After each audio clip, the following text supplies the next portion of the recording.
by some comments from my colleague Dave Christie. So let me just first tell people who aren't maybe clear on what the Schiller Institute is, a little bit about who we are, and then situate what our purpose is at this point in history. So the Schiller Institute was set up in 1984 by Helga Zepp-LaRouche.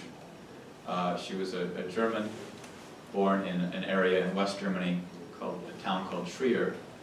And she had been educated actually by some of a classical German outlook that preceded the destruction by Hitler and the Wall Street London crowd at the time that introduced Hitler to Germany, which had a sense of German classical culture. Now that's some of the highest of culture of mankind. You see that culture today embraced in places like China, in terms of music of Beethoven, Mozart, or Bach. So in 1984, after marrying the American economist and political figure Lyndon LaRouche, about I think 6 or 7 years earlier, they introduced, created the Schiller Institute, she did, with the idea that you would, one, create a sense of a cultural sense of Western civilization in both Western Europe and the United States, and North America generally. But with the fall of the wall, 1989, and the collapse of the Soviet Union, it became an international sense. It became to represent that which was universal within Western civilization. And I think I'll come to it in a second, why that's actually so important. And in doing so, representing that quality of people like Schiller, or Gottfried Leibniz, or policies like of Alexander Hamilton, or Lincoln, Beethoven, or Shakespeare, in terms of that you don't segregate or separate the questions of culture, of science, of art, politics. These are not separate areas of concern, but they're actually unified characteristics of human society. And that once you separate them, each one is lost. Something is lost of each area, versus the integration of them becomes so important.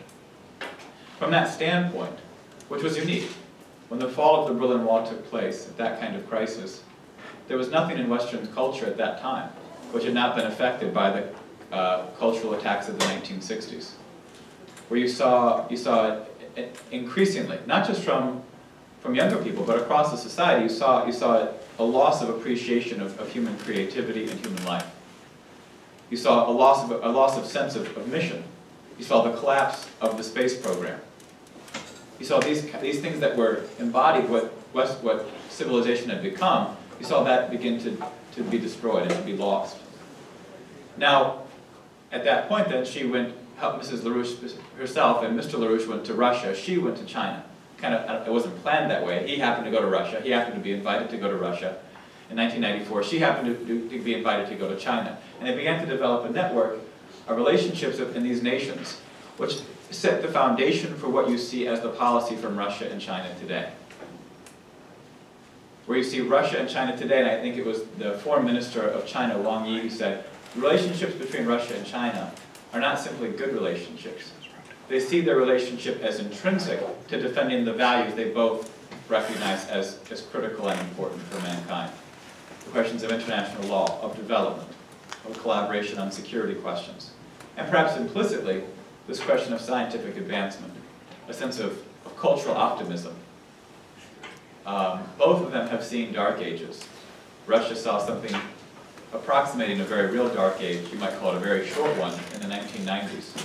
China, you could say, has been in a dark age, for approximately 250 years, up through 1976. I mean, dark age, massive drug addiction, millions of people die from famines. I mean, 6 million could die within a few years. This was happening ongoing in places like China throughout the entire time that places like Canada, the United States, North America, as the New World was getting developed. China was in a dark age until 1976. It's the first time that the idea of a relationship between Russia's Far East and China could actually exist between the other Pacific nations of Canada, the United States, Mexico, and the rest of the Americas. It's the first time that this is now possible. So with that idea, Helga Zepp-LaRouche, as a personal mission, took this idea to those nations. And I think fortunate for us all, they've adopted it. They've adopted something which is beyond the worst of Western culture, which is geopolitics. Because at the basis of geopolitics is a conception of man, which is bestial. It's competitive. It's Hobbesian. It's a zero-sum game. It's an economics based on there's a limited amount of wealth that can exist. And so the question is, how do you then distribute that wealth? That characteristic of geopolitics is now failing. It's dying. That's what you see as a response in the presidential election in the United States. That's what you see being rejected inside Europe today. And I'll tell you, we are at the verge today, now, of what is very likely the collapse of this entire transatlantic system. As early as tomorrow, Sunday, and Monday morning, this system could be disintegrated. There's a vote in Italy, a referendum, which was put forward by the EU, basically dictated by the European Union to Italy, to change their constitution to what some are describing of the highest political importance, military leaders, former prime ministers, that this would be a dictatorship, that you would eliminate the Senate as a body, essentially a political body, and you would turn it into a strong executive orientation to implement EU dictates. Now, it's very unlikely the Italian people will support this. The threats coming from London and Wall Street through vehicles like the Financial Times are to say that they will wipe out the top Italian 8 banks, that they will just let them go. Now, the Italian banks have been known now for the last couple of years as some of the weakest banks, but maybe not the weakest banks in Europe or the transatlantic system, because Italy has not been given the chance for development. They've not been given the chance for industrial or scientific advancement.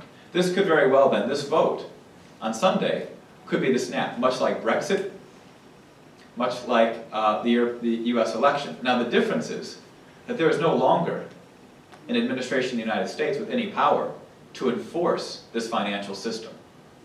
There's no longer any capability of enforcing regime change.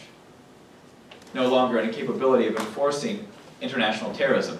That's what the United States has been doing these last 15, 16 years. We've been sort of a policy of international terrorism and regime change to enforce a bankrupt financial system. So the Italian vote is in a completely different context than anything we've seen in the last 15 or perhaps even 25 years, when this whole idea of globalization became predominant. Now, what does that mean? For the Schiller Institute, that means we're very optimistic, because if the ideas and outlook of the Schiller Institute, of a higher creative conception of man, this quality of cultural optimism, to shut down this drug trade, to shut down this drug addiction, if that can be embraced, then we have a real chance to create a new paradigm on the planet. Not just within Western civilization, but within human civilization. For the first time, perhaps in 600 years. The last time the opening between China and the West existed was in the early 1500s. And there was a close collaboration at the beginning. And that was soon shut down. It didn't really come together. At the same time, there were people like Nicholas of Cusa, who was a leading figure in the founding of the Italian Renaissance, who said, we've got to get out of Europe. This conception of man requires political defense. You have to have political power to defend this Renaissance conception of man. If mankind has no intrinsic limitations, which is true, it's a challenging conception in our society, but there are no intrinsic limitations on man except that what man places on himself. Then that power within mankind must have a political defense. That was nowhere to be found in Europe in the 15th century. So they came to the New World. And since that time, there's been a fight to create that condition, to create that kind of defense, to create that quality of development. And to a certain extent, it will only be possible when it's the dominant system for all of mankind. For all of the New World, for all of the Old World, for all of Asia, for all of Africa, a full-scale global human development program. Premised on a different conception of mankind than almost everyone out there assumes to be true. But they simply assume it. They don't like it. They don't like the conception of man that's communicated in their society. It's hard to educate young children when you have a culture which assumes that there's too many people on the planet to begin with. Or to teach them that they should somehow prepare themselves for a decreasing standard of living with no scientific or philosophical questions. Compare that to what a very important figure to the Schiller Institute, a gentleman by the name of Kraft Erika. He recognized that the actual very clear mission for mankind was in space. He was a leading rocket engineer for the entire space program over the course of the 20th century. He was started at a young age in the 1910s, 1920s, inspired and provoked by these challenges. He laid out a perspective of infrastructure, of development, of stations, of bases throughout our solar system. The moon, to Mars, that give mankind a foundation of existence that's no longer Earth-centric, that is minimally within the solar system and likely even beyond. That's mankind's intrinsic next step. That's where mankind is going. It's almost beyond our will. You can't have humanity trapped on this planet. You can't have a human species trapped on this planet with nuclear weapons and think it's somehow going to survive indefinitely. You must see the exploration and development of that capacity. That really is a universal mission for mankind. It's also the very mission that comes out of the highest questions and qualities of Western civilization. And because of that, it provides, I think, a very interesting bridge. Because what you have today is you have a resurgence of nations wanting to reassert their interest. You see this in the United States election. You see this in the Brexit vote. You see this in political processes in France. You see this in Italy. You see this in many countries who feel like their own nations have been undermined. But of all nations, what's required is to bring forth the most beautiful, the most profound aspects of that culture nationally. And that's what the Schiller Institute has been fighting for over 30 years. And I think we're actually come to a change. We are at a point where the tide is changing, where this degrading and evil conception of man, that man is somehow intrinsically evil and destructive, is now being replaced by something far more profound and beautiful. And I think it's our responsibility to fulfill that. And that's what the Schiller Institute and myself and Dave and the other collaborators here are dedicated towards. So again, I appreciate you having me speak, and thanks for coming.